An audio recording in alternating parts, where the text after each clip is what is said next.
Hello everyone and welcome back to my channel. कैसे हो आप सभी? आई एम श्योर कि आप सभी लोग ठीक होंगे। तो चलिए हम लोग आज का वीडियो स्टार्ट करते हैं। इस वीडियो में हम लोग जो है फॉरसेप्स डिलीवरी वाला जो क्वेश्चन है उसको डिस्कस करेंगे, ठीक है। प्रीवियस वीडियो में हम लोगों ने ये वैक्यूम डिलीवरी वाला क्वेश्चन डिस्कस किया था, बहुत ही सिंपल और ईजी लैंग्वेज में। इसी तरीके से हम इस वीडियो में जो है फॉरसेप्स डिलीवरी वाला क्वेश्चन डिस्कस करेंगे, ठीक है। फॉरसेप्स डिलीवरी और वैक्यूम डिलीवरी दोनों ही जो है इंस्ट्रूमेंटल डिलीवरी के टाइप्स है, जो कि नॉर्मल डिलीवरी वाली कंडीशन में परफॉर्म किए जाते हैं, ठीक है। इन दोनों कंडीशन में क्या किया जाता है, इंस्ट्रूमेंट का या फिर सक्शन कप का यूज़ करके बेबी के हेड को जो है मदर की वोम से बाहर लाया जाता है, वजाइना से बाहर निकाला जाता है, ठीक है। तो इन दोनों की प्रोसेस में क्या क्या होता है, हमने वैक्यूम डिलीवरी वाली जो प्रोसेस है वो प्रीवियस वीडियो में डिस्कस कर ली। इस वाले वीडियो में हम लोग जो है फॉरसेप डिलीवरी को डिस्कस करेंगे, ठीक है। फॉरसेप डिलीवरी के बारे में मैं आपको थोड़ा सा जो है इन्फॉर्मेशन दे देती हूँ। तो फॉरसेप डिलीवरी में क्या होता है, स्पेशल टाइप का इंस्ट्रूमेंट होता है जिसे हम फॉरसेप कहते हैं, जो जिसे बेबी के हेड के अराउंड में केयरफुली प्लेस किया जाता है और बेबी के हेड को जो है धीरे धीरे जो है बाहर निकाला जाता है जब मदर का लेबर पेन यानी कि यूट्राइन कॉन्ट्रैक्शन चल रहा होता है उस दौरान, ठीक है। अब ये किया क्यों जाता है, तो जैसे वैक्यूम डिलीवरी में क्या हो रहा था कि मदर जो है बच्चे को पुश नहीं कर पा रही है, या फिर बच्चे को जो है बच्चे को अगर मदर ज़्यादा पुश करेगी तो उसके ऊपर कोई क्रिटिकल कंडीशन आ सकती है, जैसे कि कोई मदर जो है हार्ट डिसीज़ से पीड़ित रहती है या फिर सीवियर हाइपरटेंशन है। तो क्या होता है कि मदर बच्चे को ज़्यादा पुश नहीं कर पाती है। तो अगर बच्चे को ज़्यादा पुश नहीं कर पाएगी तो बच्चा बाहर नहीं आ पाएगा, और बच्चे को बाहर लाने के लिए जो है इन मेथड्स का यूज़ किया जाता है, ठीक है। लेकिन इनमें जो है एक बात का ध्यान रखा जाता है कि जो सर्वाइकल डायलिटेशन होता है 10 सेंटीमीटर का, वो पूरा हो जाना चाहिए और साथ ही हेड इंगेजमेंट हमें देखने के लिए मिलनी चाहिए, ठीक है। हम लोग इस इमेज के थ्रू मैं आपको बता देती हूँ कि जैसे कि ये इमेज दिख रही है यहाँ पे फॉरसेप डिलीवरी की। फॉरसेप डिलीवरी, यहाँ पर बच्चे की डिलीवरी हो रही है। बच्चे के हेड के अराउंड में जो फॉरसेप है उसे बहुत ही सावधानी से जो है प्लेस कर दिया गया है और बच्चे के हेड को जो है बाहर निकाला गया है, ठीक है। Blades are placed around the baby's head and gentle traction are applied during contraction to deliver the baby. मतलब कि जो ब्लेड्स होती है फॉरसेप की, उसको बेबी के हेड के अराउंड प्लेस कर दिया जाता है और बहुत जेंटल ट्रैक्शन अप्लाई करके जो है यूटेराइन कॉन्ट्रैक्शन के दौरान जो है बेबी को डिलीवर किया जाता है, बेबी के हेड को, ठीक है। अब यहाँ पे एक स्पेशल टाइप का इंस्ट्रूमेंट का यूज़ किया जाता है जिसे हम बोलते हैं फॉरसेप्स इंस्ट्रूमेंट, हम इसे बोलते हैं, ठीक है। जिसमें जो है दो ब्लेड्स होती है जिसके अराउंड जो है मतलब जिसके अंदर जो है होल होता है। ये होल किस लिए होता है, ताकि जो वेट है इस फोर्सेप का वो बहुत ज़्यादा ना हो सके, ठीक है। इसके अंदर एक लॉक भी होता है और साथ में हैंडल होते हैं जो कि ट्रैक्शन को अप्लाई करने के लिए यूज़ किए जाते हैं, ठीक है। समझ में आ गया कि इसका बेस क्या है इस डिलीवरी का। अब हम डेफिनेशन से देखेंगे, ठीक है।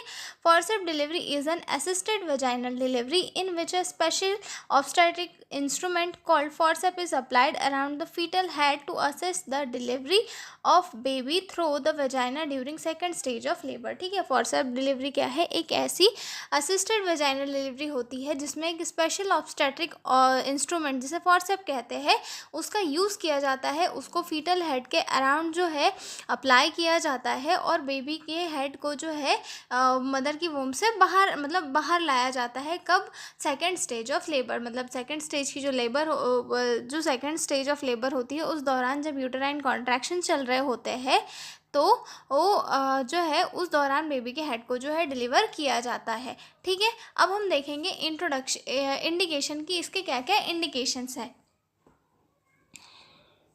तो सबसे पहला हमारा इंडिकेशन आता है prolong second stage of labour, यानी कि अगर सेकेंड स्टेज ऑफ लेबर बहुत ज़्यादा लंबी हो रही है तो उस दौरान जो है हमारी डिलीवरी जो है असिस्टेड डिलीवरी की जाती है, वेजाइनल असिस्टेड डिलीवरी, जिसमें कि वैक्यूम डिलीवरी या फिर इंस्ट्रूमेंटल या फिर फॉरसेप डिलीवरी जो है परफॉर्म की जाती है। जिसमें अगर जैसे कि मान लो सेकेंड स्टेज ऑफ लेबर जो है वो बहुत ज़्यादा हो रहा है, सर्विक्स फुल ओपन हो चुकी है लेकिन काफ़ी टाइम के बाद भी बेबी डिलीवर नहीं हो रहा है, ऐसे केस में क्या किया जाता है कि फॉरसेप की हेल्प ली जाती है और बेबी को डिलीवर किया जाता है, ठीक है। Maternal exhaustion on ineffective pushing, ठीक है।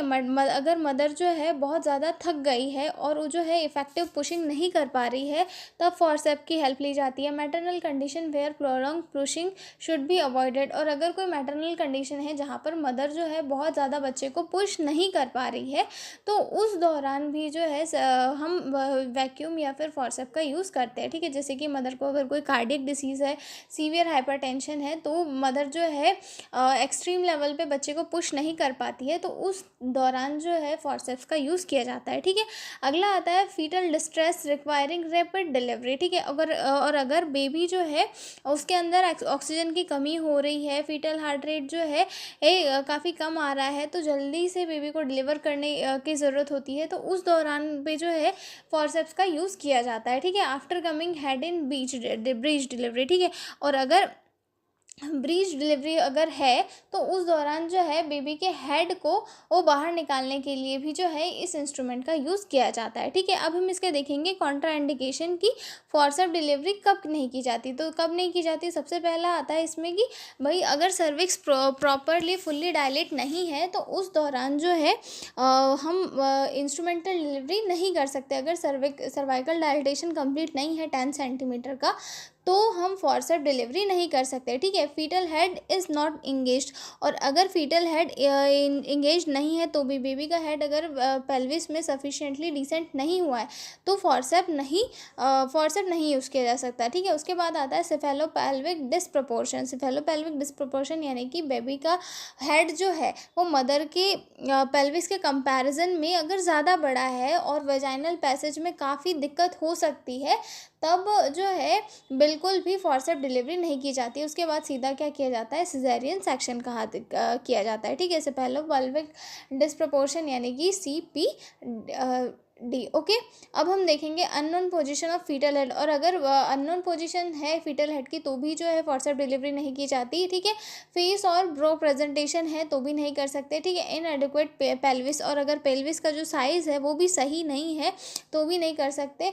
इन no bony deformity of foetus, और अगर बच्चे में कोई भी डिफॉर्मिटी है, तो उस कारण से भी जो है हम लोग जो फॉरसेप डिलीवरी होती है वो नहीं कर सकते, ठीक है। अब इसमें देखेंगे प्री रिक्विसाइट्स, यानी कि फॉरसेप डिलीवरी को यूज़ करना है तो उसके लिए कुछ रूल्स बने हुए हैं, तो वो रूल्स कौन कौन से हैं, ठीक है। तो इसमें हम यहाँ पर फॉरसेप्स करके जो है ये रूल्स याद रख सकते हैं। तो F for full cervical dilatation, यानी कि फुल्ली सर्विक्स जो है डायलेट होना चाहिए मदर का 10 सेंटीमीटर, ठीक है।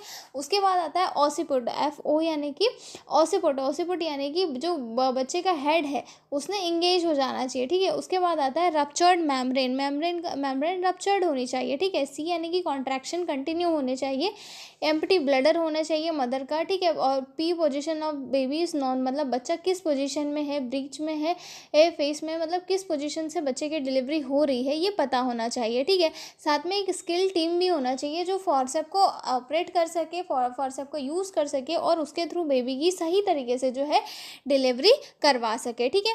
अब हम देखेंगे इसकी प्रोसीजर कैसी होनी चाहिए, मतलब इसकी प्रोसीजर कैसी होती है। तो सबसे पहला आता है इसमें प्रोसीजर का पॉइंट कि भाई कंसेंट लेना है मदर से, उसके फैमिली वालों से, कि भाई हम ये कंडीशन है, मदर बच्चे को पुश नहीं कर सकती है, या फिर मैटरनल कंडीशन ये है, हाई BP है, तो बच्चे को मदर पुश करेगी तो जो है मदर के ऊपर खतरा आ सकता है, तो हमें फॉरसेप डिलीवरी को अपनाना पड़ेगा। अगर फैमिली कंसेंट देती है तो फिर हम जो है आगे की प्रोसेस को बढ़ाएंगे, ठीक है। आगे की प्रोसेस में क्या होगा कि मदर को जो है लिथोटॉमी पोजीशन में हम लोग ये करेंगे, ठीक है। उसके बाद जो है यूरिनरी ब्लैडर को एम्प्टी करेंगे, और जो वो एनाल्जेसिक्स है वो प्रॉपर अमाउंट में एनाल्जेसिक फीमेल को देंगे, ठीक है। उसके बाद गिव एपिजियोटॉमी ये जो है वेजाइना से एनस की तरफ लगाया गया एक कट होता है, जिसके थ्रू जो है वेजाइनल ओपनिंग थोड़ी बड़ी हो जाती है और बच्चे का जो वो हेड है वो इजीली बाहर आ सकता है, ठीक है। Apply two blades of forceps carefully around the foetal head, और उसके बाद जो फॉरसेप है उसकी दोनों ब्लेड्स को फीटल हेड के अराउंड केयरफुली प्लेस किया जाता है, ताकि बच्चे के हेड को केयरफुली बाहर निकाला जा सके, ठीक है। लॉक द ब्लेड्स प्रॉपरली, और उसके बाद जो है जो ब्लेड्स होती है फॉरसेप की उसे प्रॉपरली लॉक किया जाता है, ठीक है। Apply gentle traction in the appropriate direction, और साथ ही अप्रोप्रिएट डायरेक्शन में जो है जेंटल ट्रैक्शन अप्लाई किए जाते हैं और उसके बाद क्या किया जाता है, फीटल हेड को जो है ईजिली डिलीवर कर दिया जाता है और फिर जो हमारा फॉरसेप होता है उसे रिमूव कर दिया जाता है। ठीक है, complete the delivery and examine the mother and baby. और उसके बाद डिलीवरी को कंप्लीट करके मदर और बच्चे दोनों को एग्जामिन किया जाता है कि दोनों की हेल्थ सही है या नहीं, बच्चे की पूरी कंडीशन चेक की जाती है, मदर की भी केयर की जाती है। ठीक है, अब इसमें कुछ कॉम्प्लिकेशन भी देखने के लिए मिल सकती है। देखिए, कॉम्प्लिकेशन जैसे कि वेजाइनल और सर्वाइकल टीयर्स हो सकते हैं, मतलब कट लग सकते हैं, पेरिनियल इंजरी हो सकती है, पोस्टमार्टम हेमरेज हो सकता है, फेशियल मार्क और ब्रूशिंग हो सकता है, फेशियल नर्व इंजरी भी जो है सीवियर कॉम्प्लिकेशन में देखने के लिए मिल सकती है, स्काल्प इंजरी हो सकती है, रेयरली इंट्राक्रैनियल हेमरेज जैसी कंडीशन भी ये जो है फॉरसेप डिलीवरी के कारण हो सकती है। ठीक है, तो ये क्वेश्चन हमारा यहीं पर होता है कंप्लीट। अब हम मिलेंगे अगले वीडियो में एक नए क्वेश्चन के साथ, तब तक आप लोग बने रहिए मेरे साथ। और अगर आपको पीडीएफ नोट्स की रिक्वायरमेंट हो तो डिस्क्रिप्शन में मेल दिया हुआ है, आप उस पर कॉन्टैक्ट करके पीडीएफ नोट्स ले सकते हो। तो चलिए स्टार्ट करते हैं। ठीक है, अगर आपको इसके अलावा अदर कोई भी क्वेश्चन चाहिए हो तो आप मुझे कमेंट में बता दें ताकि मैं आपके लिए जो है क्वेश्चंस ला सकूँ। और मिलते हैं अगले वीडियो में, तब तक के लिए बाय बाय।